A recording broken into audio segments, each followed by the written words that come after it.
మత్తయి సువార్త 9వ అధ్యాయం 16వ వాక్యం. ఎవడును పాత బట్టకు కొత్త బట్ట మాసిక వేయడు, వేసిన ఎడల ఆ మాసిక బట్టను వెలితిపరచును, చినుగు మరీ ఎక్కువగును. మళ్ళొకసారి చదువునానా.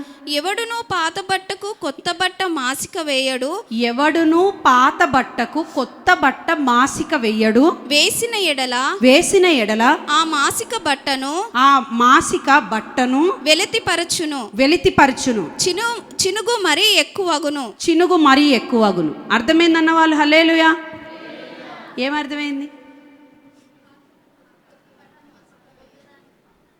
ఒక పాత బట్ట ఉందంట, అంటే మీ పాత చీర అనుకోండి, లేకపోతే మీ పాత షర్ట్ అనుకోండి. ఒక 10 సంవత్సరాల నుండి మీరు వాడుతున్న పాత బట్ట అయ్యుండొచ్చు. ఏంటంట? పాత బట్ట అయ్యుండొచ్చు. ఈ పాత బట్టకి చినుగు వచ్చిందంట. ఏమొచ్చింది? చినుగు వచ్చింది. అర్థమవుతుంది వెనకాల హల్లెలూయా. నా మాట వినబడుతుంది అన్న వాళ్ళు హల్లెలూయా. ఒక పాత చీరకి లేకపోతే పాత షర్ట్కి చినుగు వచ్చిందంట. అది పాతగా అయిపోయింది కదా, చినుగు వచ్చింది. దానికి మీరేం చేస్తారు?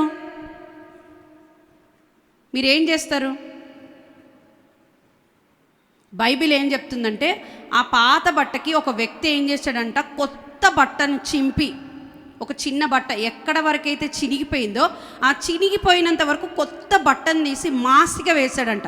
మాసిక అంటే ఇది బట్ట, ఇది చినిగిపోయింది. నేనేం చేశాను, ఈ కొత్త బట్ట తీసుకొచ్చి దానికి అతికి కుట్టాను. ఏంది మాసిక వేయడం అంటే? కుట్టడం. కుట్టినప్పుడు ఆ మాసిక ఎలా కనబడుతుందంట? వెలితిగా అంటే అసహ్యంగా. ఎలా కనబడుతుంది? మీరు దూరం నుండి చూస్తే ఎవర్రా బాబు ఇట్లాంటి పిచ్చోళ్ళు, పాత బట్ట అయితే పడేస్తాం. ఏం చేస్తాం? పడేస్తాం. పడేయకుండా ఆ పాత బట్టకి కొత్త బట్టను చింపి ఒక ముక్క దానికి అతికేసి కుట్టారంట. కుట్టి మరలా వాడుతున్నావు అనుకో, నువ్వు వాడుతూ నడుస్తున్నప్పుడు కాళ్ళు పడ్డాయి అనుకో, లేకపోతే ఎవరి అన్న కాళ్ళు తట్టుకుందనుకో, అదేమవుతుంది? చినుగు ఎక్కువ అవుతుంది. ఏమవుతుంది? చినిగిపోవడం ఏమవుతుంది? మరి నువ్వు కొత్త బట్ట చింపితివే, పాత బట్టకు అతికిstiవే, కుడితివే, అన్నీ చేస్తేవి, మరి ఆ పనంతా వేస్ట్ అయిపోయింది. అర్థమవుతుందన్న వాళ్ళు హల్లెలూయా. మన ఆత్మీయ జీవితం కొన్ని సంవత్సరాలుగా సాగుతున్నా కొద్దీ అది ఏమైపోయిందంటే పాత భక్తి అయిపోయింది, పాత జీవితం అయిపోయింది. పాత జీవితానికి కొత్తగా భక్తి అనే ముసుగును వేసావనుకో, అంటే నీలో లేనిది, నీలో కనపడనిది, నీ హృదయంలో ఉండనిది ఏదైనా తీసుకొచ్చి నువ్వు అతికేసావనుకో, అది కనపడుతుందా లేదా? పైకి కనపడుతూనే ఉంటుంది. అదేదో అతికేశారా బాబు, ఇది ఈ బట్టకి, ఈ బట్టే చాలా పాత బట్ట, ఈ బట్టను చూస్తేనే అసహ్యంగా ఉంది, ఈ బట్ట చూడు ఎలా ఉందో, ఈ బట్ట కొత్తగా ఏదో అతికేశారేంది అని నీకు కనపడుతుందా లేదా? యేసు ప్రభు కూడా మన దగ్గర కోరుకునేది ఏంటి తెలుసా? ప్రతిరోజు నూతనమైన భక్తి. హల్లెలూయా. ప్రతిరోజు నవనూతనంగా నిన్ను ఉదయకాలం దేవుడు లేపుతున్నాడు. లేవగానే నువ్వు అంటావు, బా ఈరోజు నేను ఫ్రెష్గా లేచాను. నువ్వు మంచిగా రాత్రి నిద్రపోయి ఉదయకాలం లేవగానే నువ్వు అంటావు, ఫ్రెష్గా నేను లేచాను అంటావు. లేగగానే నువ్వు ఒక నూతన తైలం చేత అభిషేకింపబడాలి. అంటే నువ్వు సన్నిధిలో ప్రార్థించేటప్పుడు నూతనమైన కృపను పొందుకోవాలి, నూతనమైన భక్తి నీలోనికి రావాలి, నూతనమైన దేవుని విషయంలో వినయం విధేయత రావాలి. అది రాకుండా నువ్వు ప్రతిరోజు లేవగానే పాత విధానంలో అంటే ఎట్లా తెలుసా? దేవా ఈరోజు నన్ను కాచావు నాయన, ఈరోజు అంతా కాపాడు, నేను పనికి వెళ్తున్నా. నీ పాత భక్తి అది. ఎలాంటి భక్తి? పాత భక్తి. ఎప్పుడు పాత భక్తిలోనే నువ్వు ఉన్నావనుకో, దేవుడు నిన్ను నోట్లోంచి ఊస్తాడంట.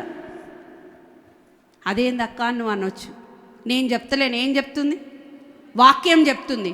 నీవు నామకార్థంగా రక్షింపబడ్డావు, ఇప్పటికీ నామకార్థంగానే ఉండిపోయావు.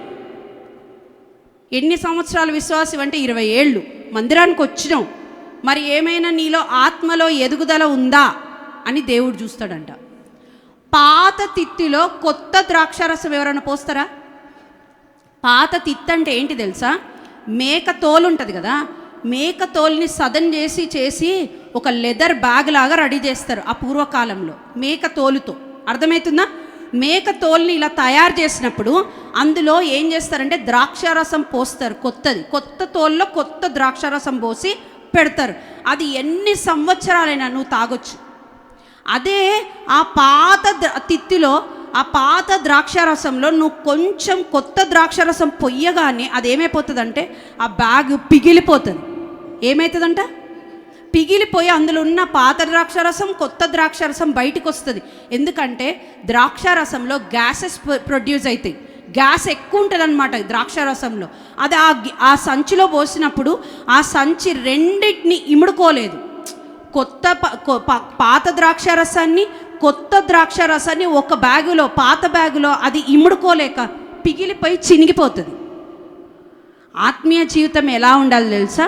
ప్రతిరోజు నవనూతనమైన భక్తి. నాకు భక్తి అంటే ఏందో చెప్తారా? భక్తి అంటే ఏందో చెప్తారా?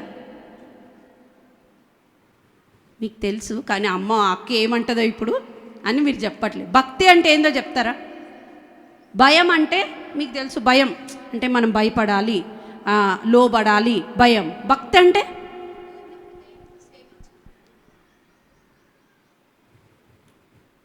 చెప్తా. భక్తి అంటే ఏంది తెలుసా? నీతి కార్యాలు.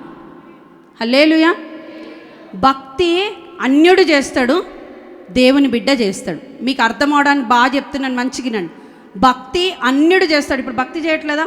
రోడ్డు మీద ఉన్న వాళ్ళు అందరూ భక్తి చేస్తున్నారు కదా, అది కూడా భక్తే. మనం చేసేది ఆ భక్తి కాదు. భక్తి అంటే ఏం తెలుసా? అక్కడ వాళ్ళు వెళ్ళి చెట్టుకో పుట్టకో మొక్కి ఓ 10 రూపాయలు ఎవరికి దానం చేస్తారు? ఎవరికి దానం చేస్తారు? లేనోడికి ఎవరికో దానం చేస్తారు. అది వాళ్ళ దృష్టిలో భక్తి. అయితే భక్తి అంటే ఏంటి తెలుసా? నీతి కార్యాలు అని అర్థం. ఏ నీతి కార్యాలు? నీవు ధర్మ కార్యాలే కానీ, లేని వారికి ఇవ్వడమే కానీ, లేకపోతే లేని వాళ్ళకు సహాయం చేయడమే నీతి కార్యం అని అనుకుంటావు. ఆ నీతి పరలోకానికి తీసుకెళ్ళదు. అర్థమవుతుందన్న వాళ్ళు హల్లెలూయా. నీతి వేరు, భక్తి వేరు, రక్షణ వేరు. హల్లెలూయా. అంటే నీలో భక్తి ఉందమ్మో, నేను భక్తిగా ఉన్నానండి, నేను అందరికీ దానం చేస్తున్నాను, నేను అందరికీ సహాయం చేస్తున్నాను. మన అందరూ అంటారు కదా, భూదానం, గోదానం, వస్త్రదానం. దానం చేస్తే అది నీతి. ఆ నీతిని మన భాషలో భక్తి అంటారు. ఏమంటారు? భక్తి అంటారు. ఈ భక్తి ఇంకొకటి, దేవుని సన్నిధిలోకి వచ్చి ఏదో వంగి ఇలా ఉండడం భక్తి కాదు. ఈ భక్తి ఏది నువ్వు మనుషుల కొరకో, లేకపోతే అందరికి చూపించుకోవడానికో, లేకపోతే ఏదో దేవుణ్ణి నువ్వు లోపల మోసం చేస్తున్నావో మంచిగా ఉన్నావో అది నీకు తెలుసు. వచ్చి ఇలా వంగి ఇలా మొక్కడం భక్తి కాదు. భక్తి కంటే ప్రాముఖ్యమైనది రక్షణ. హల్లెలూయా. ఇప్పుడు నువ్వు పాత భక్తికి అంటే ఎప్పుడు చేసే భక్తి, నువ్వు ఒకవేళ ఆ పూర్వకాలంలో నువ్వే ఒకవేళ ఏదైనా క్యాథలిక్ మందిరానికి వెళ్ళిన వ్యక్తివేమో, బాప్టిస్ట్కి వెళ్ళిన వ్యక్తివేమో, హెబ్రోన్కి వెళ్ళిన వ్యక్తి, అప్పటి నుండి నీకు అలవాటైన భక్తే నువ్వు చేస్తే నువ్వు ఎప్పటికీ పరలోకానికి వెళ్ళవు. అందుకే ఏమని చెప్తున్నాడంటే, యేసు ప్రభు తన స్వయాన నోటితో చెప్తున్నాడు, నీ పాత బట్టకి నువ్వు కొత్త బట్టను అతికినంత కాలం అది అతికే, అది మాసిక. ఆ మాసిక ఎప్పటికైనా చినిగిపోతుంది. ఈ పాత బట్టకి అతికించినంత కాలం ఇంకా చిరిగి ఏమైపోతుంది? ఎక్కువైపోతుంది. నీవు పాత భక్తి చేయొద్దు, కానీ నవనూతనమైన జీవ మార్గం యొక్క రక్షణలోనికి వచ్చుదుగాక. రక్షణ అంటే ఏంది తెలుసా? ఎప్పుడైతే యేసు ప్రభు నీ నోటితో ఒప్పుకొని, ప్రభు నన్ను ఎప్పటికైనా మృతులలో నుండి లేపుతాడని నీవు విశ్వసించి, నీవు నమ్మి బాప్తిస్మం తీసుకొని పరిశుద్ధాత్మను పొంది ప్రతిరోజు ఒక నూతనమైన విధానంలో భక్తి చేయుదుగాక. నువ్వు భక్తనంగానే నేను నీతిగా ఉన్నాను కదా, నేను న్యాయంగా ఉన్నాను కదా, నేను బయటికి వెళ్ళినా నేను నీతిగా, నీ నీతి పరలోకానికి తీసుకెళ్ళదు. టు బి ఫ్రాంక్, నీ నీతి పరలోకానికి తీసుకెళ్ళదు. దేవుని యొక్క నీతిని నీవు ధరిస్తే పరలోకానికి వెళ్తావు. అంటే దేవుని యొక్క, మనం ఇప్పుడు దేవునికి ఎలా ప్రార్థన చేయాలి, ఎలా ఉండాలి, ఎలా నేను మెదులుకోవాలి, నా ఆత్మీయ జీవితం ఎలా ఉండాలని ప్రతిరోజు నీ వాక్యం వింటున్నావు. మరి వాక్యం విని నీవు సంపూర్ణ రక్షణలోనికి వచ్చేంత వరకు దేవుని ఎదురు చూస్తూనే ఉంటాడు. నీ భక్తి ఎలా ఉంది ఈరోజు మీరు గ్రహించండి. మందిరానికి ఎన్ని సంవత్సరాలు వచ్చారా, ఎన్ని సంవత్సరాల విశ్వాసివా, మీ డాడీ ఇక్కడే పుట్టి పెరిగాడా, లేకపోతే పెద్దయ్య దగ్గర బాప్తిస్మం తీసుకున్నావా, అవన్నీ దేవుడు అడగడు. నీ భక్తి ఎలా ఉంది? నీ భక్తి పాత భక్తేనా? నీ భక్తిలో ఏదైనా మార్పు ఉందా? నీవు రక్షింపబడిన బిడ్డకు తగినట్లుగా భక్తి చేస్తున్నావా, లేకపోతే దేవుని అందు భయం కలిగి ఉన్నావా? దేవుని సన్నిధికి వచ్చినప్పుడు ఏదో నామకార్థ భక్తి చేసి వెళ్ళిపోతున్నావా? ఎగ్జాంపుల్ చెప్తా. ఇప్పుడు నువ్వు పని చేసేటప్పుడు నువ్వు బయట ఎన్నో కార్యాలు చేయాల్సి వస్తుంది. అవన్నీ చేసి మందిరానికి వచ్చి ఏం తెలియనట్టు ఎంతకాలం ఉంటావు? అంటే నిన్ను నువ్వు భక్తి అనే ముసుగులో కప్పేస్తున్నావు. కొత్త బట్ట తీసుకొచ్చి కప్పేసావు, కానీ నీలో ఆ పాత జీవితం అలాగే ఉంది. ఆ రోత బ్రతుకు, పాప బ్రతుకు అలాగే ఉంది. నీవు దాన్ని మార్చుకోకపోతే దేవుని సన్నిధిలో ఎప్పటికీ నీ భక్తిని దేవుడు అంగీకరించాడు. హల్లేలుయా. అర్థమైందన్న వాళ్ళు హల్లేలుయా. అంటే పాత బట్టకి కొత్త బట్ట ఏమేయొద్దు? మాసిక. మాసిక అంటే ఏంటిది? కుట్టడం. నువ్వు కుట్టినంత కాలం ఆ చినుగుతూనే ఉంటుంది. ఎప్పటికైనా మీ ఆత్మీయ జీవితాన్ని మీరు పరీక్షించుకున్నప్పుడు ఎలా ఉంది అని చూసుకో.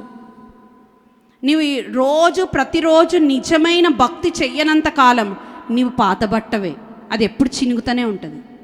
నీకు ఏ ఆశీర్వాదం రాదు. నీవు ఎప్పుడైతే నిన్ను నీవు మార్చుకొని సరైన రక్షణలోనికి వస్తావో అప్పుడు దేవుడు కార్యం చేస్తాడు. మీరు మూర్ఖులకు తరము వారికి ఏమవ్వాలంట? వేరై రక్షణ పొందాలి. మీకు మూర్ఖులకు తరం వారంటే ఇప్పుడు నువ్వు ఉన్నది లోకంలోనే. లోకంలో ఉన్న నీవు వారికి ఏమవ్వాలంట? వ్యక్తిగతంగా వేరైపోవాలి. వారు ఒకవేళ తాగే వ్యక్తులు అనుకో, వారి నుండి నువ్వేమవ్వాలి? వేరైపోవాలి. వారు ఒకవేళ నిన్ను ప్రేరేపిస్తారు.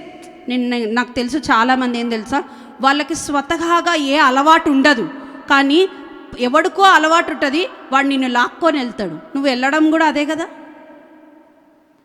వెళ్తున్నావు కదా. వెళ్ళడం అంటే నువ్వు వెళ్తున్నావా, లేకపోతే ఆ లాక్కొని వెళ్తున్నాడు, ఏదో ఒకటి. కానీ నీ భక్తికి అది నష్టం. నీ భక్తి జీవితాన్ని అది పాడు చేస్తుంది. ఇప్పుడు నీ సెల్ ఫోనే ఉంది. నీ సెల్ ఫోన్లో నువ్వు చూసేది చూడకుండా ఏదైనా చూసి నీ మనసు పాడైపోయి, నీ భక్తి దిగజారిపోయి, నువ్వు దేవుల్లో ఉండకుండా నీ రక్షణను పాడు చేసుకొని కోల్పోయి, తర్వాత దేవుని సన్నిధికి మాత్రం వచ్చి కొత్త బట్టలో కొత్త మాస్క్ వేసుకొని భక్తి అనే ముసుగులో వచ్చావనుకో, నిన్ను నువ్వు మోసపరుచుకుంటున్నావు. ఎంతకాలం నిన్ను నీవు మోసపరుచుకుంటావో దేవుడి దగ్గర నుండి ఏ ఆశీర్వాదం రాదు.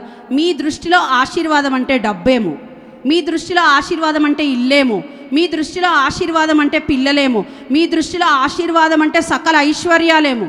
సకల ఐశ్వర్యాలు దేవుడు చూడడు. లోకంలో ఉన్నోడికి కూడా సకల ఐశ్వర్యాలు ఉన్నాయి. లోకంలో ఉన్నోడు కూడా భక్తి చేస్తున్నాడు. లోకంలో ఉన్నవాడు కూడా దాన ధర్మాలు చేస్తున్నాడు. వాడికి రక్షణ లేదు, నీకు దేవుడు రక్షణ ఇచ్చాడు. హల్లేలుయా. ఈ లోకంలో అన్నిటికంటే విలువైనది రక్షణ. ఈ రక్షణని నీవు కాపాడుకొందువుగాక. ఇప్పుడు చాలా పరిణామాల మధ్యలో, ఎన్నో మాటల మధ్యలో, ఎన్నో సమస్యల మధ్యలో నీవు ఇరికి ఉన్నావు. ఇరికి ఉన్నప్పుడు నీ భక్తి ఎట్లా ఉంటుంది? నీ పిల్లల విషయంలో నీకు సమస్య, నీ భక్తికి అదొక అడ్డు. నీ విషయంలో ఏదో సమస్య, అదొక భక్తికి అడ్డు. వీటన్నిటినీ నీవు అలాగే పెట్టుకొని అదే సేమ్ పాత భక్తి చేస్తూ దేవుడు నా కార్యాలు చేయట్లేదంటే ఏం లాభం? మీరు ప్రతిరోజు దేవుని సన్నిధిలో ప్రార్థన చేస్తామన్న వాళ్ళు హల్లేలుయా. ప్రార్థనలో నిద్రపోతామన్న వాళ్ళు హల్లేలుయా ఉన్నారు. ప్రార్థనలో నిద్రపోయే వాళ్ళు ఉన్నారు. ప్రార్థనలో ఆలాపన ఉంటుంది. కళ్ళు ముయ్యంగానే ఏదో ఆలోచన వస్తుంది. మీరు దేవునికి ఇవ్వాల్సిన సమయాన్ని, దేవుని సన్నిధిలో ఉండాల్సిన సమయాన్ని ఎప్పుడు సాతానికే ఇస్తారు. అట్లా ఉండి దేవుని సన్నిధికి వచ్చి ఏం చేస్తారు తెలుసా? భక్తి అంటారు. ఆ పాత భక్తి ఎప్పుడు చేసే ఆ భక్తిలోనే ఉండి ఉండి ఉండి ఉండి మీరు వచ్చి ఇప్పుడు మందిరంలో కూర్చోగానే ఏదో, ఇప్పుడు ఆ మందిరం మానేసి ఈ మందిరానికి వచ్చామనుకో, ఎగ్జాంపుల్, కొత్తగా అబ్బా ఏదో భక్తిగా నిజంగా అలా ఉన్నారనుకో, ఎవరిని మోసం చేస్తున్నారు? దేవుణ్ణి మోసం చేస్తే దేవుడు మీకు ఇచ్చే శిక్ష ఇవ్వడా? ప్రతిరోజు మీరు ఏ భక్తి చేయాలి తెలుసా? నూతనమైన భక్తి. దేవుని సన్నిధి నుండి నూతనమైన కృప దేవుడు మీకు ఇస్తున్నాడు. రోజు పాత కృప ఇస్తున్నాడా? ఇవ్వట్లే. నీకు నూతన కృప ఇస్తున్నాడంటే నీవు నూతనంగా మార్చబడాలని, నీ జీవితంలో నవనూతనమైన మార్గంలో వెళ్ళాలని. నువ్వు ఎక్కడికో ఉండాల్సిన వ్యక్తివి ఇప్పటికీ ఇంకా ఇక్కడే ఉన్నావు అంటే నీ భక్తి పాత భక్తి. నువ్వు పాత భక్తి చేసినంత కాలం, దేవునికి అయిష్టమైన మార్గంలో ఉండి నువ్వు చేసినంత కాలం దేవుడు నిన్ను ఆశీర్వదించాడు. దేవుని సన్నిధిలో నువ్వు బ్రతకలేవు. చాలామందిని సరే, సాతాన్ని దేవుని సన్నిధిలో ఉండి ఏం చేశాడంటే దేవుడు త్రోసి వేశాను అంటే ఒక తన్నుదన్నాడంట. ఏం చేశాడంట? ఒక తన్నుదన్నాడంట. పరలోకం నుండి భూమి మీదకి వచ్చి పడ్డది. ఆ చీకటంతా ఈ భూమి మీదకి వచ్చినందుకే మనకి తలకాయ నొప్పి అంతా. అదే దేవుడు ఈ భూమిని ఆ వెలుగుతోనే ఉంచి ఉండుంటే ఈ ప్రాబ్లం ఉండేది కాదు. ఆ సైతాన్ని ఎక్కడి నుండి అన్నాడంట? పరలోకం నుండి భూమి మీదకి. దానికి ఉన్న స్వభావం ఏంది? దానికి ఉన్న స్వభావం చీకటి, దానికి ఉన్న స్వభావం గర్వం, దానికి ఉన్న స్వభావం ఎప్పుడు దేవునికి లోబడదు, ఎప్పుడు దేవుణ్ణి గణపరచదు, పైకి మాత్రం యాక్టింగ్ చేస్తుంది. సాతాను తెలుసా? పరలోకంలో దేవుని సన్నిధిలో చక్కగా పాటలు పాడుతుందంట. దాని రెక్కలు ఊపితేనే అదే పియానో వాయిస్తే ఎలా ఉంటుంది, పియానో వాయిస్తే ఎలా ఉంటుంది అలా ఉంటుందంట. అంత మంచి దేవదూత దేవుని సన్నిధిలో నుండి పారవేయబడ్డానికి కారణం ఏం తెలుసా? దానిలో ఉన్న నటన. ఆ నటన ద్వారా మనం ఏం చేయలేం. ఉంటే యథార్థంగానే మనకు నచ్చిందా నచ్చినట్టే ఉండాలి, నచ్చలేదంటే నచ్చలేనట్టే ఉండాలి. దేవునికి అయిష్టమైంది జరుగుతుందంటే మొహం కూడా చూడొద్దు, ఏం ప్రాబ్లం లేదు, తప్పేం కాదు. ఎందుకంటే అది దేవునికి విరోధమైన కార్యం. దూరంగా ఉండడం చాలా మంచిది. మీ ఆత్మీయ జీవితం కాపాడుకోవడం చాలా మంచిది. నేను ఒక మంచి మాట చెప్తా. కత్తి ఎలా ఉంటుంది తెలుసా? చాలా మంచిది కత్తి. అన్ని మంచి కార్యాలకే. ఇప్పుడు నువ్వు కూరగాయలు కట్ చేయాలన్నా కత్తే కావాలి, లేకపోతే ఏదైనా కట్ చేయాలన్నా కత్తే. ఆ మంచి కత్తి గొంతు మీద పెట్టుకొని కోసుకుంటావా? గొంతు మీద పెట్టి కోసుకుంటావా? కత్తిని చూడగానే అమ్మో ఇదేదో అని చెప్పి పక్కకు పడేస్తావు. అన్నీ మంచియే, కానీ కొన్నిటి నుండి మనం దూరం అవ్వాలి. కొంతమంది వ్యక్తుల నుండి మనం దూరం అవ్వాలి. కొంతమంది మనుషుల ప్రేరేపణ నుండి దూరం అవ్వాలి. నీవు దూరం అవ్వనంత కాలం నువ్వు పాత భక్తే చేస్తావు. ఎందుకంటే నీకు అన్నీ మంచిగానే అనిపిస్తాయి. నువ్వు ఎప్పుడైతే ఈ క్రియలకు దూరం అవుతావో నీ భక్తి ఏందనేది నీకు కనబడుతుంది. హల్లెలూయా. నువ్వు ప్రతిరోజు దేవునికి ఇష్టంగా బ్రతకాలనుకుంటావు, కానీ బ్రతకలేవు. ఏదో నీకు ఒక అడ్డుగా ఉంటుంది. ఆ అడ్డు ఎలా తొలగించుకోవాలి? నీకు నువ్వు భక్తి చేయాలి, మంచిగా ఉండాలి, దేవుని సన్నిధిలో నేను యథార్థంగా ఉండాలి, పరిశుద్ధంగా ఉండాలని అనుకుంటావు. కానీ నువ్వు ఇక్కడ ఉన్నంత వరకు దేవా నిజమే నాకు సహాయం చేయ అంటావు. బయట అడుగు పెట్టంగానే దేవుడు మర్చిపోతావు, ఆ తర్వాత దేవుని కార్యాలు మర్చిపోతావు, దేవుని వాక్యాన్ని మర్చిపోతావు. అక్కడ అడుగుపెట్టి నీకు ఇష్టమైన కార్యాన్ని చేస్తావు. నీకు ఇష్టమైనంత కార్యాలు చేసినంత కాలం దేవుడికి ఇష్టంగా ఉండలేవు. అందుకే యేసు ప్రభు తన శిష్యులకు చెప్తున్నాడు, మీరు పాత బట్టకి. ఇవన్నీ కార్యాలు ఎవరికి తెలుసా? తన శిష్యులకే చెప్తున్నాడు. శిష్యులకు చెప్పుకుంటూ, ఒరే నాన్న, మీరు పాత బట్టకి కొత్త మాస్క్ వేసినంత కాలం మీరు నిజంగా భక్తిపరులు అయిపోతారా? పాత తిత్తిలో కొత్త ద్రాక్షారసం పోసినంత మాత్రాన మీ భక్తి భక్తేనా అని చెప్తున్నాడు. మీరు మారాలి, మీ హృదయం మారాలి. కుమారుడా నీ హృదయమును నాకిమ్ము. ఎక్కడుంది ఆ వాక్యం? సామెతల గ్రంథం. కుమార్తె నీ హృదయమును నాకిమ్ము, సామెతల గ్రంథం. అమ్మ నాన్న తీరా సామెతల గ్రంథం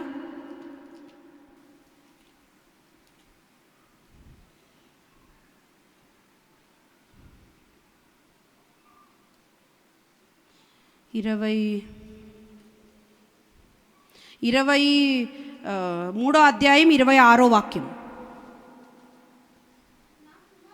నా కుమారుడా నీ హృదయమును నాకిమ్ము, నా మార్గములు నీ కన్నులకు ఇంపుగా ఉండనిమ్ము. ఏంటంట? నా మార్గములు నీ కన్నులకు ఇంపుగా ఉండనిమ్ము. వేశ్య లోతైన గొయ్యి, పరస్త్రీ ఇరుకైన గుంట, దోచుకొని వాడు పొంచి ఉండునట్లు అది పొంచి ఉండు. ఇక్కడ వేశ్య అనగానే నేను స్త్రీ గురించే మాట్లాడట్లేదు. మీకు అడ్డుగా ఉన్నాయి అన్ని వేశ్యలే. అవన్నీ ఏం చేస్తాయి తెలుసా? అవట లోతైన గొయ్యి లాంటివి. ఒక్కసారి పడితే దాంట్లోంచి పైకి రాలేరు. పరస్త్రీ ఇరుకైన గుంట, ఒకవేళ ఆ గుంటలో పడితే దాని నుండి బయటికి రావడం దేవుడు తప్ప పైకి ఎవరు తీసుకురాలేరు. మీరు అంటే స్త్రీయే వేశ్య అనొచ్చు, పురుషుడు కూడా కొన్ని విషయాల్లో ఈ వేశ్య అంటే ఏంటిది తెలుసా? స్త్రీకి పురుషునికి అంటే మన కుటుంబం కాక వేరేది ఏదైనా ఉన్న ఎడల అది వేశ్యనే. భర్తకి ఒక వేరే అమ్మాయి ఉంటే అది వేశ్య అంటాం, కానీ భార్యకు వేరే అబ్బాయి ఉంటే అది కూడా వేశ్యనే. ఈ వేశ్య అంటే ఇలాంటి పాపంలో పడ్డవాడు, గుంటలో పడ్డవాడు పైకి రావడం చాలా కష్టం. అదట లోతైన గొయ్యి. ఆ గొయ్యిలో పడ్డోడిని పైకి తీసుకురావాలంటే చాలా కష్టం. మన ఆత్మీయ జీవితం కాపాడుకోకపోతే, మన భక్తి జీవితాన్ని కాపాడుకోకపోతే ఇలాంటి దాంట్లోనే పడతాం. ఇంకొకటి ఏం తెలుసా? యెహోవా శాపము నొందినవాడు వేశ్య చేతిలో పడతాడు. యెహోవా శాపం నొందినవాడు వేశ్య చేతిలో పడతాడు. అంటే నీవు సరైన భక్తి చేయకపోతే, సరైన ఆత్మీయ జీవితంలో ఉండకపోతే, నీవు ఎంతగా భక్తి చేసినా ఆ భక్తి కాదు. హల్లెలూయా. మీకు ఆ వాక్యం కూడా చూపిస్తాను, బైబిల్లోనే ఉంది. నేను బైబిల్లో లేని మాటలు ఏం చెప్పట్లేదు.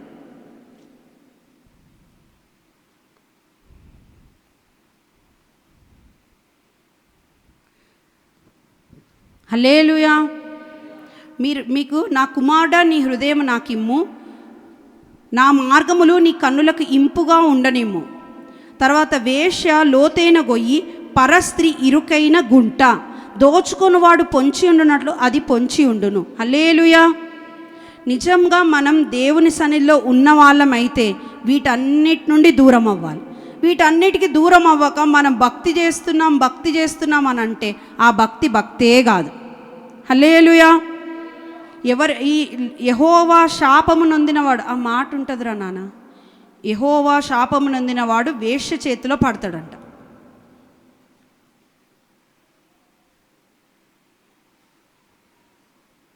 హల్లెలూయా. నేను ఆ మాట మరలా చూపిస్తాను. నిజంగా మనం దేవుని సన్నిధిలో ఉన్నవారమైతే మా హృదయాన్ని ఎవరికి ఇవ్వాలంట? దేవునికి ఇవ్వాలి. మీకు ఎగ్జాంపుల్గా చెప్తాను. భక్తికి అడ్డుగా ఉన్న మార్గాలు 4. భక్తికి అడ్డుగా ఉన్న మార్గాలు 4. తీతుకు రాసిన పత్రిక 1వ అధ్యాయం. తీతుకు రాసిన పత్రిక 1వ అధ్యాయం 12వ వాక్యం. వారిలో ఒకడు అనగా సొంత ప్రవక్తలలో ఒకడు ఇట్లనెను, క్రేతీయులు ఎల్లప్పుడూ అబద్ధీకులను, దుష్ట మృగములను, సోమరులు, తిండిపోతులై ఉన్నారు. ఈ సాక్ష్యము నిజమే. అమ్మ, నేను ఇప్పుడు భక్తిహీనుల గురించి చెప్తాను. ఇక్కడ క్రేతీయులు అని రాయబడింది. తిమోతిలకు రాసిన పత్రిక 1వ అధ్యాయం 12వ వాక్యం. భక్తిహీనులు అంటే పాత భక్తి చేసే వాళ్ళు, అంటే పాత ద్రాక్షారసం, అంటే పాత తిత్తులో కొత్త ద్రాక్షారసం. అంటే మీరు భక్తి అనగానే పైకి కాదు. భక్తి అంటే అదొక శక్తి. హల్లెలూయా. దేవుని సన్నిధిలో భక్తి చేయడము అని అంటే మీ పాత పద్ధతులన్నీ విడిచిపెట్టడం. పాత పద్ధతులు ఇంకా నువ్వు ఆచారాల మధ్యలోనో, వ్యవహారాల మధ్యలోనో, లేకపోతే నీ పితరుల ఆచారాల మధ్యలో ఉన్నావంటే అది పాత భక్తి. వీటన్నిటినీ విడిచిపెట్టాలి అని బైబిల్ వాక్యం చెప్తుంది. పాత పద్ధతులు అంటే ఏంటిది, భక్తిహీనత అంటే ఏంటిదో నేను ఈరోజు చెప్తాను. చక్కగా వినండి. తీతుకు రాసిన ఈ పత్రిక ఎక్కడ రాశారు తెలుసా? క్రేట్ అనే ఒక దీవి. అది ఎక్కడ ఉండేదంటే గ్రీసు దేశానికి మరలా కింద, గ్రీస్ దేశానికి యూరప్, గ్రీస్, ఇటలీ ఈ దేశాల మధ్యలో చిన్న దీవి. ఈ దీవిలో కొంతమంది ప్రజలు ఉండేవాళ్ళు. ఆ ప్రజలు ఎలాంటి వాళ్ళు తెలుసా? వాళ్ళందరూ విగ్రహారాధికులు. హల్లెలూయా. వాళ్ళని క్రేతీయులు అంటారు. మనం ఇండియన్స్ అని ఎలా అంటామో ఆ ప్రజల్ని క్రేతీయులు అంటారు. ఆ క్రేతీయుల గురించి వాళ్ళ దగ్గర ఉన్న ప్రవక్త ఒక మాట చెప్తున్నాడు. ఏంటి తెలుసా?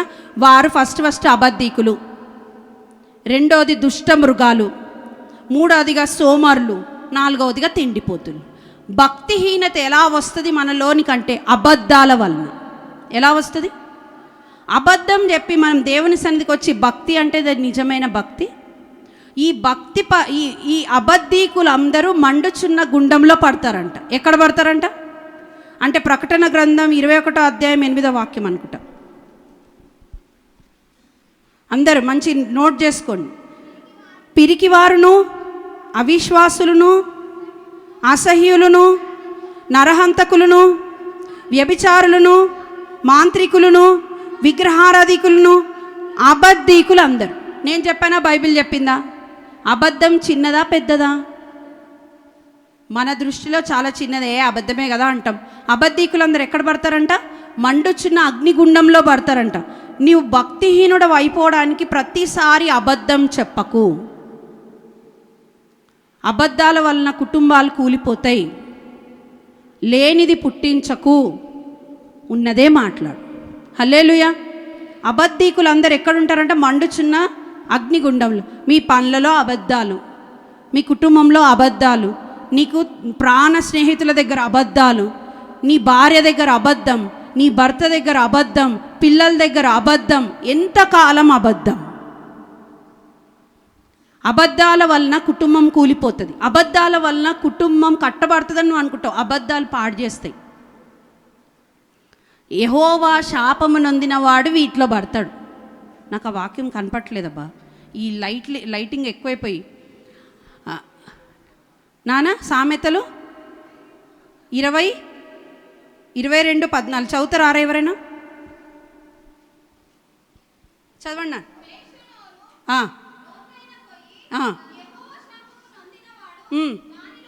దేనిలో పడును? ఇప్పుడు అక్కడ రాయబడింది, యెహోవా శాపము నొందినవాడు దానిలో పడును. పైన మాట ఏంటిది? వేశ్య నోరు లోతైన గొయ్యి. అంటే వేశ్య అనగానే పాప పని చేసే వ్యక్తే కాదు, తప్పుడు పనులు ఏవి చేసినా అదొక గొయ్యి లాంటిది. ఆ గొయ్యిలో పడినవాడు పైకి రావడం చాలా కష్టం. నువ్వు వచ్చి భక్తి చేస్తున్నావు అని అంటున్నావు, కానీ ఆ భక్తి పాత భక్తే. ఎప్పుడు ఇక్కడ ఉన్నంత వరకు భక్తి, బయటికి వెళ్ళగానే తాగుడు, తిరుగుడు, ఇంటిని మోసం చేయడము, భర్తను మోసం చేయడం, ఈ కార్యాలు ఉన్నంత కాలం నీ భక్తే కాదంట. హల్లెలూయా. ఎంతోమంది జీవితాల్లో నేను ఇవి చూస్తున్నాను. మీరు ఇప్పటికైనా సరిదిద్దుకోకపోతే సంవత్సరం ఇంకొక 3 నెలలు అయితే అయిపోతుంది. ఎవరికి ఎలా సంభవిస్తుందో తెలీదు. దేవుడు ఎవరిని ఎలా చేయాలనుకుంటున్నాడో తెలియదు. కొందరిని భూమి మీద ఉంచట్లేదు, కొందరిని భూమి మీద ఉంచి కూడా చిత్రహింసలు. మనం భక్తి చేసేటప్పుడు, నీకు ఆరోగ్యం ఉన్నప్పుడు, దేవుని సన్నిధిలో నువ్వు బ్రతుకుతున్నప్పుడు మంచి భక్తి చేయి, నిజమైన భక్తి చేయి.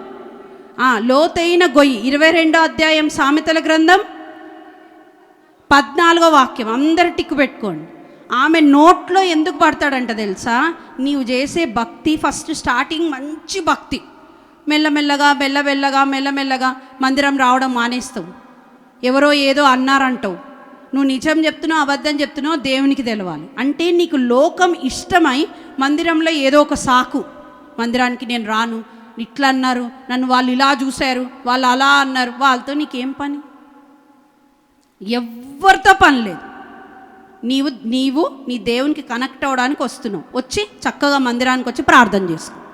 నన్ను వాళ్ళు అన్నారు, వీళ్ళు అన్నారు అంటే నష్టపోయేది నువ్వే. దేవుని మందిరంలో కట్టబడాల్సిన నీవు నష్టపోయి ఆ గొయ్యిలో పడ్డావు అనుకో, పైకి రాలేవు.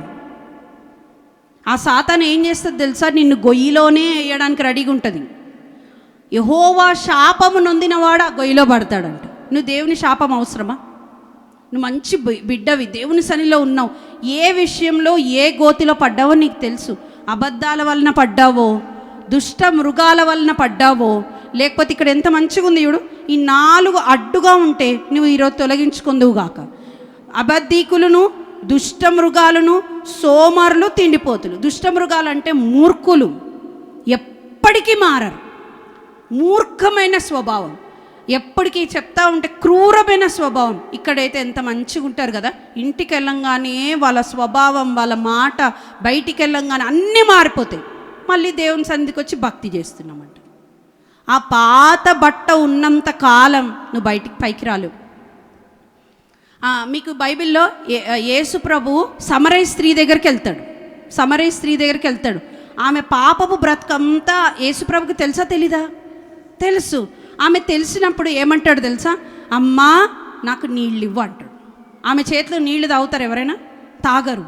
అమ్మా నీళ్ళు ఇవ్వమ్మా, అమ్మా అన్నాడు. ఇంకా అమ్మా నీళ్ళు ఇవ్వమ్మా అంటే నీళ్ళు ఇచ్చి, నీళ్ళు ఇవ్వడానికి అమ్మో మీరు మా దగ్గర నీళ్ళు తాగొద్దండి, మీరు యూదులండి, మేము సమరయులమండి, మా దగ్గర నీళ్లు మీరు తాగొద్దండి అని అంటే అప్పుడు చెప్తాడు, అమ్మా నీ పరిస్థితి అప్పుడు పరిస్థితి కాదు, ఇప్పుడు పరిస్థితి చాలా చెడ్డగా అయిపోయింది.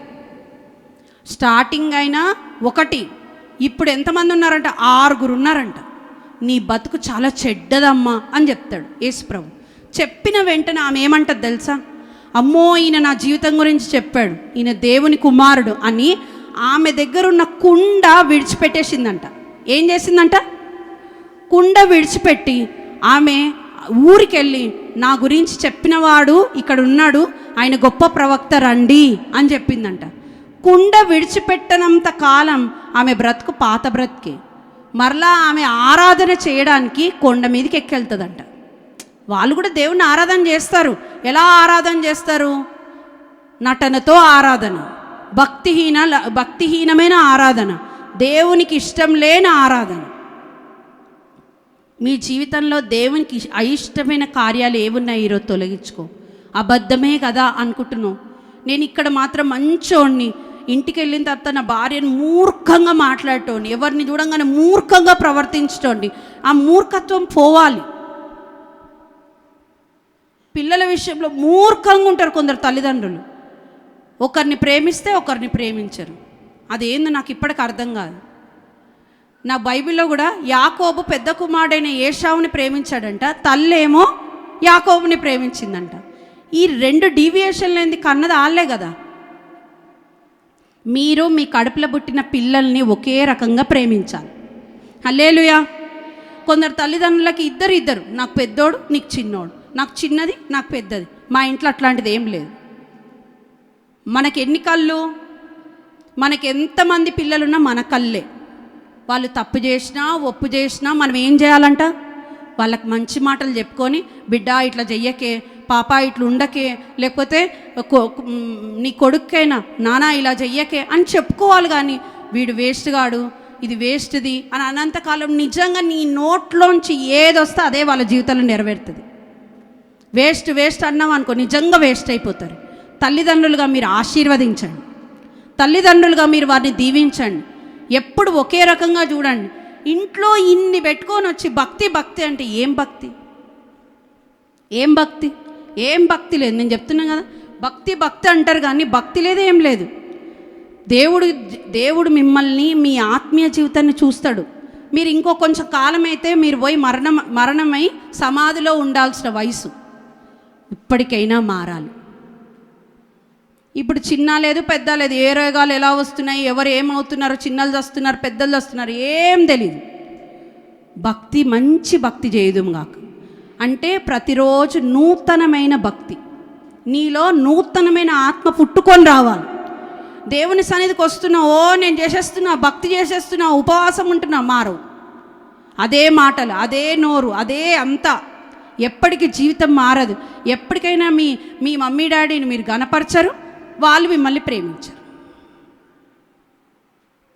నేను అందరికీ ఒకటే మాట చెప్తా, బైబిల్లో ఉన్న మాటే చెప్తా. మీరు భూమి మీద దీర్ఘాయుష్మంతులు అవ్వాలంటే నీ తల్లిని, నీ తండ్రిని, నీ బిడ్డల్ని నువ్వు ప్రేమించాలి. తల్లిదండ్రులైన వాళ్ళు ఏం చేయాలి? బిడ్డల్ని ప్రేమించాలి. అరే ఎలా ఉన్నావురా, ఎట్లా నడుస్తుందిరా. అరే బయట వాళ్ళు ఎవరన్నా వచ్చి అడుగుతారా? మనమే అడగాలి మన పిల్లల్ని. ఇప్పుడు మీరు మా పిల్లలు, మీరు మా దగ్గర రాగానే నాన్న ఎలా ఉన్నారు, మీ ఇల్లు ఎలా నడుస్తుంది, మీరు మంచిగా ఉన్నారా అని మేము అడుగుతామా లేదా? తల్లిదండ్రులుగా మీరు ఒక ఏజ్కి రాగానే మీ పిల్లల్ని మీరు పరామర్శించాలి.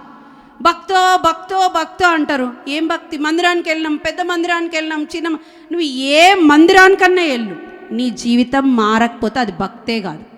ఇక్కడ క్రేతీయులు అనే వ్యక్తులు ఉన్నారంట. వాళ్ళు ఫస్ట్ అబద్ధీకులు, కానీ మందిరానికి వచ్చి ప్రార్థన చేస్తారు. దుష్ట మృగాలు అంటే క్రూరమైన మనుష్యులు, ఎవరిని ఎలా పీక్కొని తినాలా అనే రకాలు. అక్కడ చాలా అపవిత్రత ఉందంట ఆ క్రేత్ అనే ఆ దీవిలో. కానీ పౌలు ఈ తీతు అనే వ్యక్తిని, ఎంత బిడ్డ తెలుసా, చిన్న యవ్వనస్తుడైన కుమారుడు, ఆ కుమారుడితోని వెళ్ళి నువ్వు ఈ సంఘాన్ని కట్టాలి అని చెప్పాడంట. హల్లెలూయా.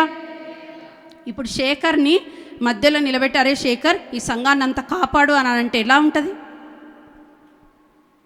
చిన్న బాబుని నిలబెట్టి నువ్వు ఈ సంఘాన్ని అంత కట్టాలనంటే తీతు అనే దైవ సేవకుడు పౌలుకి శిష్యుడు. పౌలుకి చాలామంది శిష్యులు ఉన్నారు. ఫస్ట్ తిమోతి, రెండవదిగా తీతు. ఈ తీతు అనే వ్యక్తి ఈ క్రేత్ అనే ప్రాంతానికి దీవి అంటే ఏంది? ఐలాండ్ అంటే ఎలా ఉంటుంది తెలుసా? పైన ఒక ఖండం, ఇటు పక్కన పైన యూరప్ ఖండం, ఇటు పక్కన ఏషియా ఖండం, ఇటు కింద ఆఫ్రికా ఖండం. అర్థమవుతుందన్న వాళ్ళు హల్లెలూయా. ఆ సముద్రం మధ్యలో చిన్న ప్రాంతం ఈ క్రేత్ అనే ప్రాంతం. ఆ క్రేతు ప్రాంతంలో ప్రజలు ఉన్నారంట. వాళ్ళు యేసు ప్రభుని తెలుసుకున్నారంట. తెలుసుకొని కూడా మందిరానికి వెళ్తారంట, ఆరాధన చేస్తారంట. కానీ వాళ్ళకున్న స్వభావాలు ఏం తెలుసా? ఫస్ట్ అబద్ధికులు, రెండోది దృష్ట మృగాలు, మూడోది సోమరులు, నాలుగవది తిండి.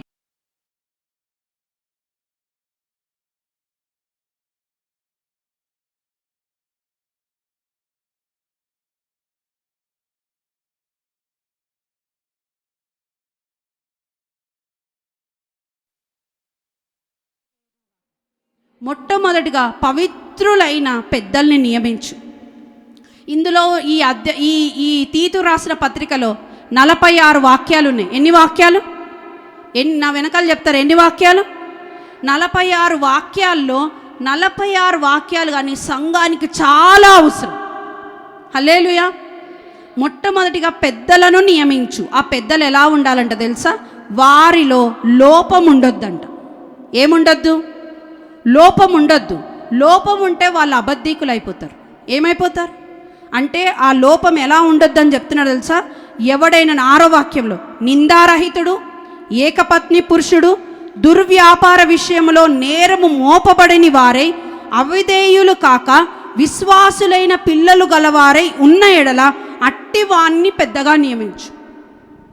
సంఘంలో పెద్దలు ఎలా ఉండాలో ఇక్కడ మంచి క్వాలిటీస్ ఉన్నాయి. ఏందంట? ఏకపత్ని పురుషుడు, నిందారహితుడు, దుర్వ్యాపార విషయంలో నేరము మోపబడని వాడై, అవిధేయులు కాక విశ్వాసులైన పిల్లలు గలవాడు. హల్లెలూయా. వారినంట పెద్దగా నియమించు అని చెప్పాడు. నువ్వు వ్యాపారం చేసేటప్పుడు ఇతరులను మోసం చేసి తెచ్చుకునే ధనం, అబద్ధాలు తెచ్చుకునే ధనం ఇంట్లో పెట్టి దేవుని మందిరానికి వచ్చి నేను ఆరాధన చేస్తున్నా. నేను పని చేసేటప్పుడు నీతిగా న్యాయంగా చేయాలి, ఎవరిని మోసము చేయకూడదు. నీవు విశ్వాసివి. డబ్బు సంపాదించడం ఇంపార్టెంట్ కాదు. నువ్వు ఎలాగ అన్యాయంగా సంపాదిస్తే అది అన్యాయంగా వెళ్ళిపోతుంది. నువ్వు ఎవరినైనా మోసం చేసి అబద్ధం చెప్పి సంపాదిస్తే దేవుడు కూడా నిన్ను మోసం చేసి హాస్పిటల్ పట్ల ఏదో దాని పట్ల పెట్టేస్తాడు. వద్దు. మీరు భక్తి చేస్తున్నాం, దేవుని మందిరానికి వచ్చాం, మా పిల్లలు మేము దీవింపబడాలి, మాకు పెళ్ళిళ్ళు అవ్వాలి, మేము ఇల్లు కట్టాలి, మేము పైకి రావాలి. ఎక్కడొస్తాం?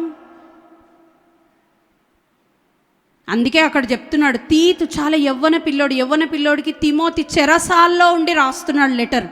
తీతు నీ పెద్దల్ని నియమించు, సంఘంలో వాళ్ళు ఎలా ఉండాలి చెప్పాడు. రెండో అధ్యాయం నాన్న 2వ అధ్యాయం 1వ వాక్యం చదవవా? నీవు హితబోధకు అనుకూలమైన సంగతులను బోధించుము. ఏలయనగా వృద్ధులు, మితానుభవం కలవారును, మాన్యులను, స్వస్థబుద్ధి గలవారును, విశ్వాస ప్రేమ సహనముల యందు లోపము లేని వారై ఉండవలెను. కింద వృద్ధ స్త్రీలు, అలాగునే వృద్ధ స్త్రీలు కొండెగత్తెలు కాక మిగుల మద్యపానాసక్తులై ఉండక ప్రవర్తన భయభక్తులు గలవారై ఉండవలెననియు దేవుని వాక్యము దూషింపబడకుండునట్లు. ఇక్కడ ఎంతమందికి రాస్తున్నాడు? వృద్ధులు ఎలా ఉండాలంట? మీకు కోపం రావచ్చు, బాధ కలగొచ్చు, కానీ నేను చెప్పాలి, సంఘంలో భక్తి అంటే ఏంటిది? వృద్ధులు ఎలా ఉండాలి, యవ్వన పిల్లలు ఎలా ఉండాలి, వృద్ధులైన అమ్మ వాళ్ళు ఎలా ఉండాలి, యవ్వన స్త్రీలు ఎలా ఉండాలి, సంఘంలో ఇలా ఉంటే అది భక్తి. నువ్వు భక్తి చేస్తున్నా తల్లిగా ఎలా ఉన్నావు, తండ్రిగా ఎలా ఉన్నావు, యవ్వన బిడ్డగా ఎలా ఉన్నావు, యవ్వనస్తుడిగా ఎలా ఉన్నావు, వివాహమైన యవ్వన బిడ్డగా ఎలా ఉన్నావు, వివాహం కాని పిల్లలు ఎలా ఉన్నారని ఈ సంఘానికి చెప్తున్నాడు పౌలు. వృద్ధులు ఎలా ఉండాలంటే తెలుసా, మితానుభవం అంటే తక్కువగా మాట్లాడి అన్ని విషయంలో మితం, లిమిట్ ఉండాలి. రెండవదిగా మాన్యులు, నెమ్మది గలవాళ్ళు. మూడవదిగా స్వస్థ బుద్ధి గలవారు అంటే కంట్రోల్ గలవాళ్ళు. ఏం గలవాళ్ళు? కంట్రోల్ అంటే మన ప్రవర్తన విషయంలో కంట్రోల్, మీ కుటుంబ విషయంలో, ఇతర కుటుంబాల విషయంలో కంట్రోల్ ఉండాలంట. విశ్వాస, ప్రేమ, సహనంలో యందు లోపం ఉండొద్దంట. విశ్వాసం ఉండాలి, బిడ్డల్ని ప్రేమించే విషయంలో ప్రేమ ఉండాలి, అదేవిధంగా సహనం ఉండాలి. ఎవరికి? వృద్ధులకి అంటే తండ్రులకి. మీరే కోపిష్ఠులై, మీరే బూతులాడి, మీరే మీ పిల్లల్ని కొడితే వాళ్ళు రేపటి దినాన సేమ్ రిపీట్. తండ్రులైన వాళ్ళు ఎలా ఉండాలంట సంఘంలో? మితానుభవులు. స్వస్థ బుద్ధి గలవారంటే కంట్రోల్గా ఉండేవాళ్ళు. మంచి స్వభావం అంటే దేనికి పడితే దానికి తొందరపడి, ఇష్టం వచ్చినట్టు మాట్లాడి, ఇష్టం వచ్చినట్టు ప్రవర్తించి, ఇష్టం వచ్చినట్టు కొట్టి, ఇష్టం వచ్చినట్టు తీరితే నిన్ను తండ్రి అన్నారు. సంఘంలో వృద్ధులు అలా ఉండకూడదు అని తీతుకి పౌలు రాస్తున్నాడు. రెండవదిగా వృద్ధ స్త్రీలు అంట, వాళ్ళ గురించి చెప్తున్నాడు. వాళ్ళు ఇటు మాట అటు మాట ఇటు పుల్లలు పెట్టొద్దు, కొండెగత్తలై ఉండకూడదు, మిగుల మద్యపానాసక్తులై ఉండొద్దు. ఆ దినాల్లో తాగుబోతులైన ఆడోళ్ళు కూడా ఉన్నారు, ఇప్పుడు ఉన్నారు కదా, ఆడోళ్ళు తాగుతారు, మగోళ్ళు తాగుతారు. రెండోది ఆ తర్వాత ప్రవర్తన యందు భయభక్తులు గలవారై ఉండవలనని. ఎలా ఉండాలంట? ప్రవర్తన యందు భయభక్తులు గలవారై. వృద్ధ స్త్రీలు ఎలా ఉండాలంట అంటే 24 గంటలు ముచ్చట్లు పెట్టుకొని పిచ్చి పిచ్చి మాటలు మాట్లాడుకొని మీ కుటుంబాలు పాడు చేసుకోవద్దు. మీ ఆయనకు మంచి బుద్ధి మాటలు చెప్పాలి, కానీ నువ్వే పిచ్చి మాటలు మాట్లాడితే ఆయన హైపర్ అయి కొట్టుకొని. ఏ వయసులో అట? వృద్ధులైన తర్వాత మీరు తగ్గించుకోవాలి, మీ టెంపర్ తగ్గిపోవాలి, మీరు స్వస్థ బుద్ధి గలవారు అవ్వాలి. అది భక్తి. ఏది భక్తి? మీది పాత భక్త, మీ ఇప్పుడు మారిన భక్త. నేను నూతన భక్త అనట్లే, మారిన భక్త. మీ రక్షణ మారిందా? మీరు అప్పుడు ఎలాగున్నారో ఇప్పుడు అలాగే ఉన్నారా? మిమ్మల్ని చూడగానే అబ్బా అమ్మకు దండం పెట్టాలి, రోజు ప్రార్థన చేస్తుంది, మంచి స్వభావం. అయ్యని చూస్తే దండం పెట్టాలి, మంచి స్వభావం. ఈ బిడ్డను చూస్తే దండం పెట్టాలి అంటున్నారా? లేకపోతే మీరు రాగానే వద్దులే నాన్న మనకి ఎందుకు వీళ్ళతో గోల అని వెళ్ళిపోతున్నారా?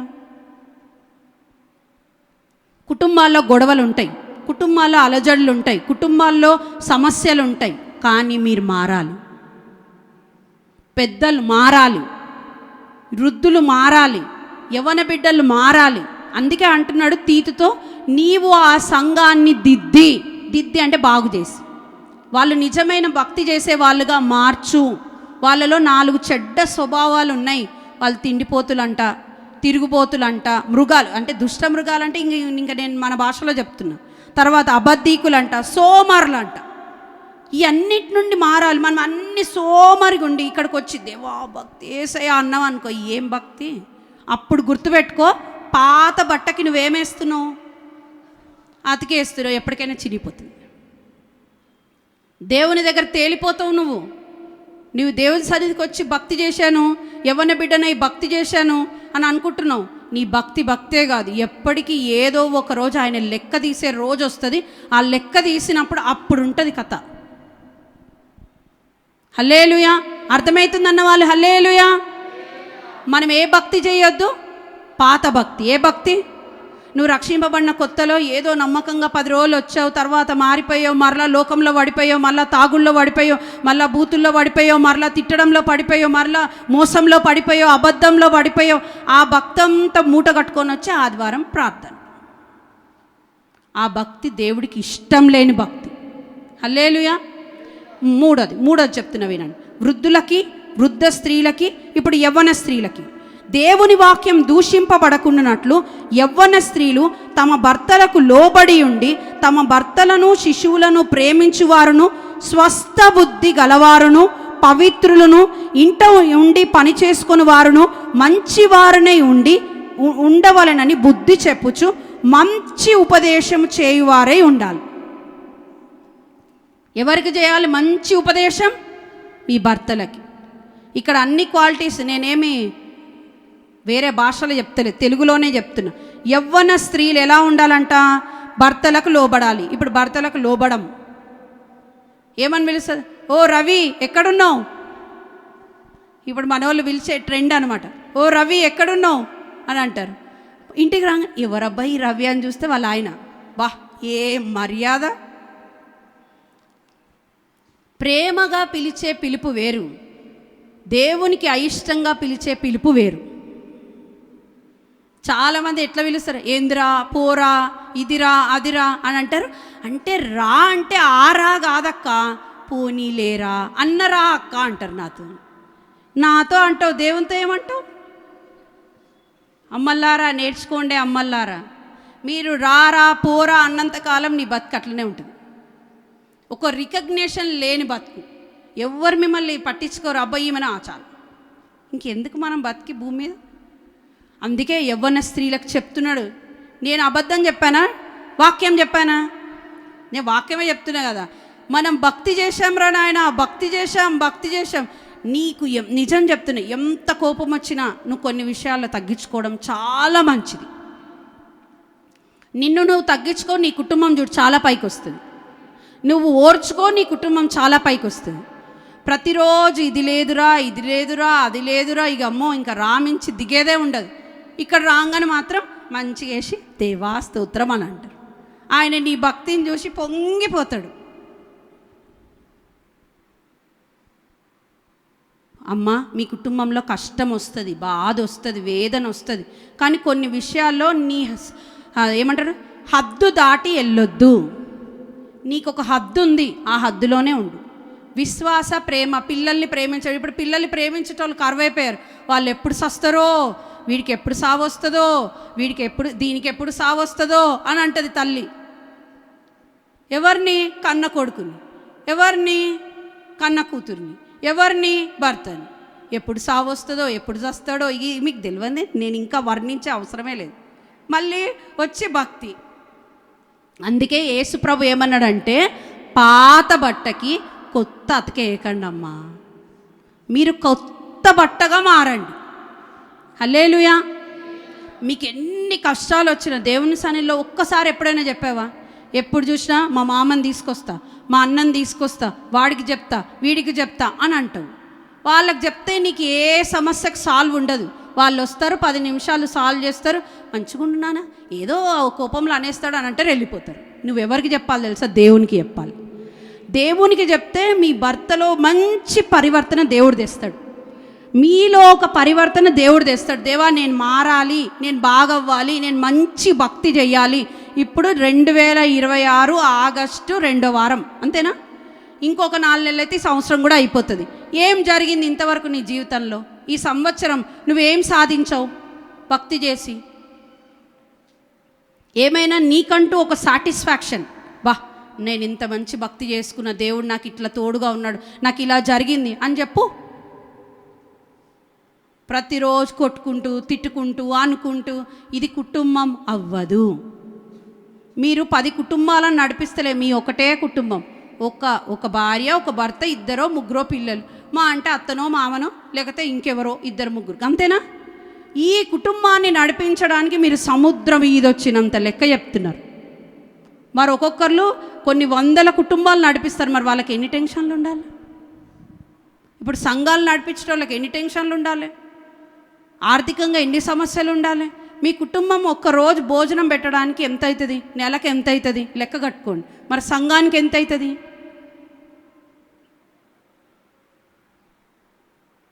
వాళ్ళే టెన్షన్ లేకుండా యేసయ్య స్తోత్రం అంటే మీరు ఎందుకు టెన్షన్ పడతారు? అందుకే ఆ ఎదుగుదల కుటుంబంలో వచ్చునుగాక. వృద్ధులు చాలా మితానుభవంగా, స్వస్థ బుద్ధి అంటే నేను చెప్తున్నా కదా, లిమిట్. ఎవరితోనైనా మాట్లాడేటప్పుడు లిమిట్, కుటుంబంలో లిమిట్, అన్నిటికీ లిమిట్ అయిపోవాలంట.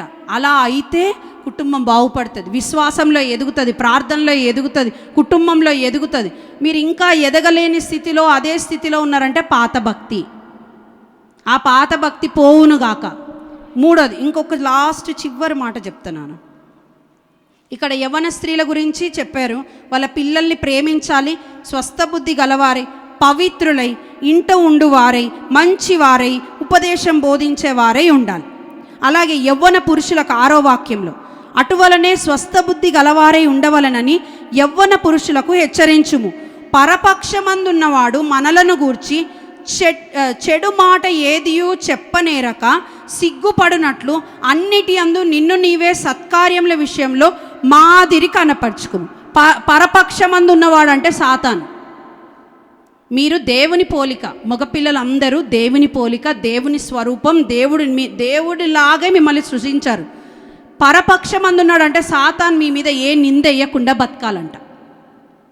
అంటే ఆడవారికే పవిత్రత కాదు, మగవారికి కూడా పవిత్రత. పవిత్రత అనేది ఇద్దరికి అవసరం. స్వస్థ బుద్ధి ఇద్దరికి అవసరం. విశ్వాసం ఇద్దరికి అవసరం.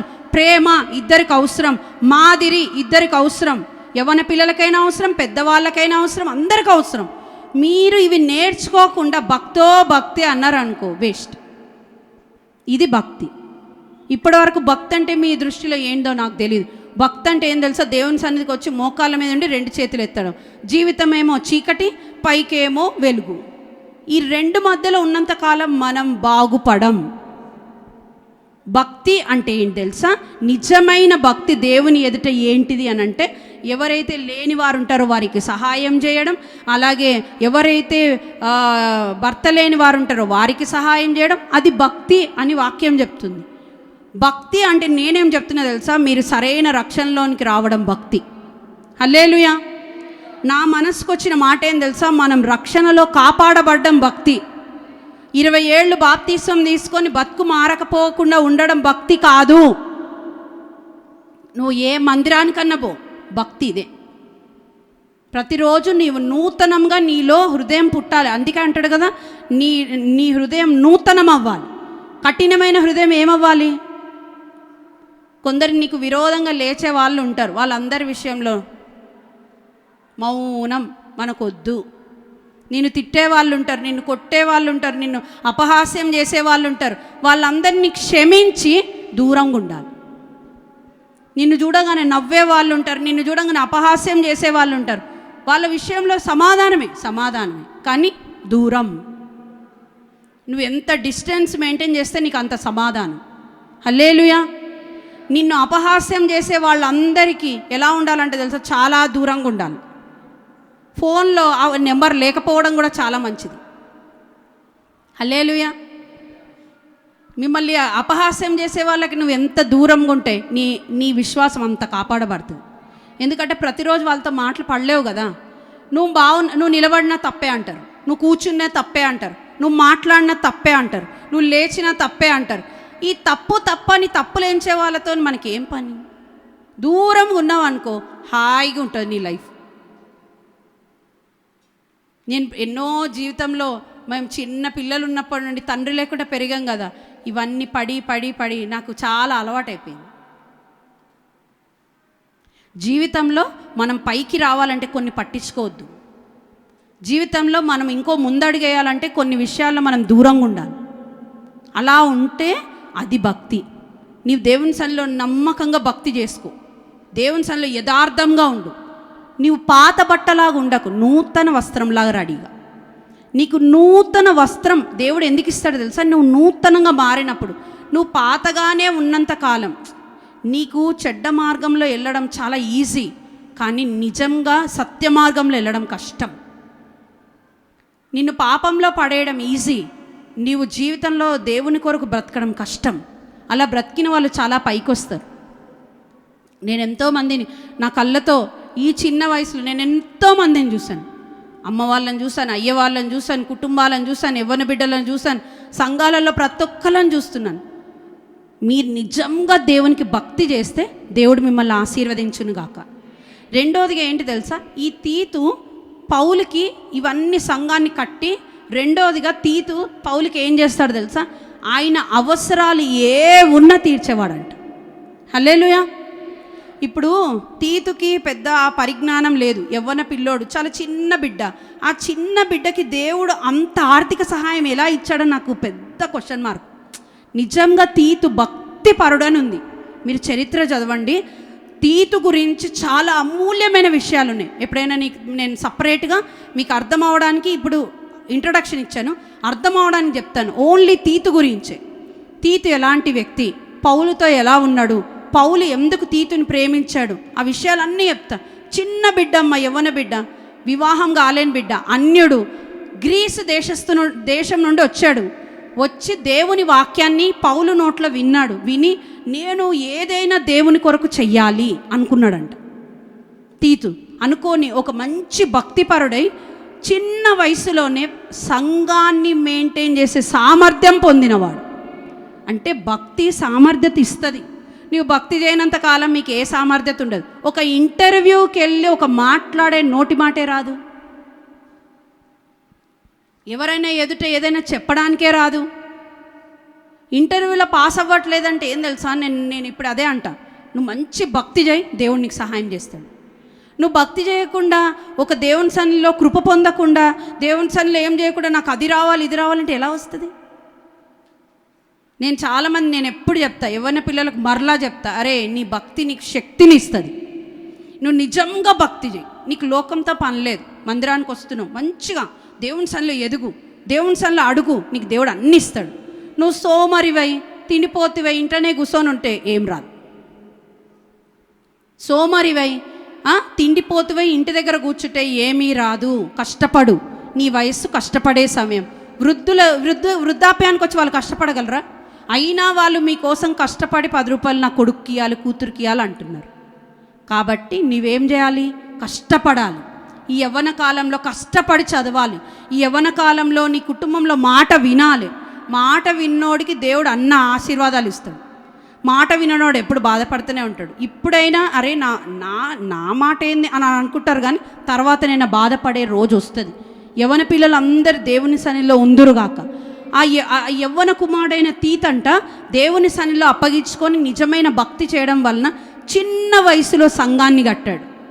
చిన్న వయసులో అక్కడున్న పెద్దలను నియమించాడు. చిన్న వయసులో ఈ వాక్యాలన్నీ బోధించాడు. పౌలు లెటర్ మాత్రమే రాసిచ్చాడు, సంఘానికి బోధించింది తీతు. ఇంగ్లీష్లో టైటస్ అంటారు. ఏమంటారు? టైటస్. ఈ టైటస్ సంఘానికి బోధించడం ద్వారా అందరూ ఆ బిడ్డను నమ్మి ఆర్థికంగా ఆ బిడ్డకి ఇచ్చారంట. మరలా ఏం చేశాడు తెలుసా తీతు?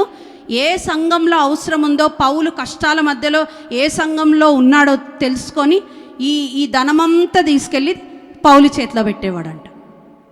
మీరు నిజంగా భక్తి చేస్తే నిజమైన ధనవంతులు అవుతారు. నిజమైన భక్తి మీకు అన్ని సకల ఐశ్వర్యాలు ఇస్తుంది, సకలం మీ వద్దకు తీసుకొస్తుంది. మీరు భక్తి చేస్తాము పాత బ్రతికే ఇట్లాగే ఉన్నారనుకో, ఎప్పటికి పైకి రాలేరు. అర్థమైంది అన్నవాళ్ళు హల్లెలూయా.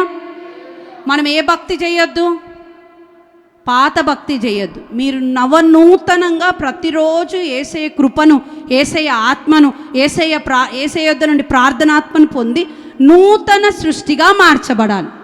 పాతవి గతించెను, ఇదిగో సమస్తము క్రొత్తదాయను. నువ్వు ఇప్పుడు కొత్తగా అవుతావా, పాతగానే ఉంటావా? కొత్తగా అవ్వాలి కదా, నీ జీవితం మార్చుకోవాలి కదా, నీవు ఎదగాలి కదా. నువ్వు ఇంకా ఇలాగే ఉంటావా? నిన్ను నీవు పరీక్షించుకో. నీవేం భక్తి చేస్తున్నావు, నీలో ఉన్న లోపం ఏందో దిద్దుకొని ఆ బిడ్డలు ఎలా ఉండాలి. లోపం దిద్దుకునేటప్పుడు యవ్వన పిల్లలారా, యవ్వనస్తులారా ఎలా ఉండాలి, వృద్ధులారా ఎలా ఉండాలి, వృద్ధ స్త్రీలారా ఎలా ఉండాలి, అలాగే యవ్వనస్తులైన అబ్బాయిలారా ఎలా ఉండాలి, అమ్మాయిలారా ఎలా ఉండాలి సంఘంలో అని తెలుసుకొని నిజమైన భక్తి చేయుదురుగాక. ఇంటికి వెళ్ళాక మీరు ఇంటి దగ్గర ఖాళీగా ఉండి సెల్ ఫోన్లో షార్ట్లన్నీ చూసి మీ కళ్ళు దెబ్బ తినక ముందే తీతుకు రాసిన పత్రికలో 46 వాక్యాలు ఉన్నాయి. ఎన్ని వాక్యాలు? 3 అధ్యాయాలు ఉన్నాయి. ఎన్ని అధ్యాయాలు? ఈ 3 అధ్యాయాలు చదవండి. నేను రాబోయే దినాల్లో తీతు గురించి చెప్తా. హల్లెలూయా. మీరు నిజమైన భక్తి చేసే వాళ్ళైతే క్రేతీయులలాగా ఉండరు. క్రేతీయులకున్న 4 స్వభావాలు ఏంది అంటే, భక్తిహీనులకున్న 4 స్వభావాలు. 1 అబద్ధికులు, 2 దుష్టమృగాలు, 3 సోమరులు, 4 తిండిపోతు. ఈ దరిద్రమైన స్వభావాలు ఉన్నంతకాలం మనం భక్తిలో ఎదగలేం. వేలకు తినాలి కానీ వేలకు ప్రార్థన వద్దు. సోమరిగా ఇంటి దగ్గర పడుకోవాలి. మళ్ళీ కాళ్ళేమో అదేమంటారు సోఫా మీద పెట్టాలి, కింద పడుకొని ఫోన్ తిప్పుతూనే ఉండాలి. ఇక అయిపోయింది. ఫోను. ఈ ఫోన్ వచ్చినప్పటి నుండి నిజంగా చాలా అలజడులు ఎక్కువైపోయినాయి. కొంచెం మీరే ఫోన్కి అడిక్షన్ నుండి దూరం అవుదురుగాక, ఈ ఫోన్ అడిక్షన్ తొలగిపోవునుగాక, పాపం నుండి తొలగిపోదురుగాక, భక్తిగా ప్రార్థనలో ఎదుగుదురుగాక. మేము రోజు ఉదయం లేవగానే ప్రార్థన చేస్తాం అన్నవాళ్ళు హల్లేలుయా, ఇంకొంతమంది ఎత్తలే. వాక్యం చదువుతాం అన్నవాళ్ళు హల్లేలుయా, ఎత్తలే. దేవుని సన్నిధిలో రోజు కనీసం 1 గంట ప్రార్థన చేస్తాం అన్నవాళ్ళు హల్లేలుయా, ఎత్తలే. వారానికి 1 రోజైనా ఉపవాసం ఉంటామన్న వాళ్ళు హల్లేలుయా. ఇప్పుడు బయటోళ్ళే నయం కదా, బయటోళ్ళు చేసే భక్తే బాగా. వాళ్ళన్న కనీసం ఉపవాసం ఉంటారా ఉండరా అన్యులు? మీరు దేవుని కొరకు ఏం చేస్తున్నారు మరి? 3 పూటల వేలకు ఉండాలి, వండకపోతే భార్యను తిట్టాలి, లేకపోతే వస్తువులు లేకపోతే భర్తను తిట్టాలి. ఇది మీ భక్తి. మళ్ళీ మందిరానికి వస్తే తెల్లబట్టలు, డెకరేషన్. ఇది దేవుడు చూడడు. దేవుడు చూసేది మనలో ఉన్న నిజమైన భక్తి. హల్లేలుయా. ఇది భక్తి అంటే. మీ ఏంది పాత జీవితం మీలో నుండి తొలగిపోవునుగాక. మీ సమయం దేనికోసం వెచ్చిస్తురో ఆలోచించుకొని ఇప్పటికైనా కన్నీరు విడవండి. ఇప్పటికైనా కన్నీరు విడిచి దేవా నేను మంచిగా ఉండాలని అడగండి. నీవు కన్నీరు విడవడానికి కన్నులు మూసి నువ్వు తెరిచే వరకు ఆకాశం తెరవబడుతుంది. నీ ఆకాశం తెరవబడాలి అని అంటే నువ్వు నిజమైన భక్తి చేయాలి. నేను జాబ్కి వెళ్తున్నా, సాయంత్రం వస్తా, తింటా పంట. మన తెలంగాణ భాష ఏంది? తింటా పంట, ఇంతే. నేను జాబ్కి వెళ్తున్నా అంటే పొద్దునే లేవాలి, వంట వండాలి, దానికి కూడా రే కూరగాయలు కొయ్యరా, ఇది చెయ్యరా అని భర్తను తిట్టాలి. లేకపోతే మీ భార్యని నువ్వు ఒక సైతాన్వే, నాకు సైతాన్లాగా తగిలినవే, నిన్ను చూస్తే మొహమే చూడబుద్ధి అయితే లేదే అని డైలాగులు కొట్టాలి. పెళ్ళైనప్పుడేమో అబ్బా నా భార్య ఎంత బంగారం అంటారు, అందం పోయిన తర్వాత మా భార్య గలీజ్గా కనబడుతుంది అంటారు. ఇది కాదు భక్తి. ఈ అందం మోసకరం, సౌందర్యం వ్యర్థం. యెహోవా యందు భయభక్తులు కలిగిన వ్యక్తులు కొనియాడబడతారు. అక్కడ స్త్రీ అయిండొచ్చు, పురుషుడు అయిండొచ్చు. అప్పుడు ఆ ఆలోచన మీకు రాదు. భక్తి అనగానే ఏం తెలుసా? రోడ్డు మీద సినిమా చూసినంత లెక్క, సినిమాలలో ఆ హీరోయిన్ ఉన్నంత లెక్క, సినిమాల్లో హీరో ఉన్నంత లెక్క మీ భక్తి. వాళ్ళు రారు మీకు. మీ జీవితంలో మీరు ఎంత కనిపెట్టినా హీరోలు రారు, హీరోయిన్లు రారు. భక్తికి అందంతో ముడేయొద్దు. భక్తిని అందంతో లేకపోతే ఐశ్వర్యంతో ముడేసినంత కాలం నువ్వు భక్తిపరుడివే కాదు. చివరి మాట ఎప్పుడు భక్తి భక్తే, భయం భయమే, దేవుడి సన్నిధి. రక్షణనే. రక్షణ వేరు, భక్తి వేరు. భక్తిలో నుండి నువ్వు రక్షణలోనికి రావాలి. రక్షణకు పొందిన తర్వాత భక్తి పోతే ఇంకేం లాభం? మీలో ఎంతోమంది దేవుణ్ణి మోసం చేస్తున్నారు. ఇప్పటికైనా అప్పగించుకొని పరిశుద్ధపరచుకొని దేవుని సన్నిధిలో ప్రార్థన చేసుకుందాం. అందరూ వచ్చిన మనందరం మోకరించి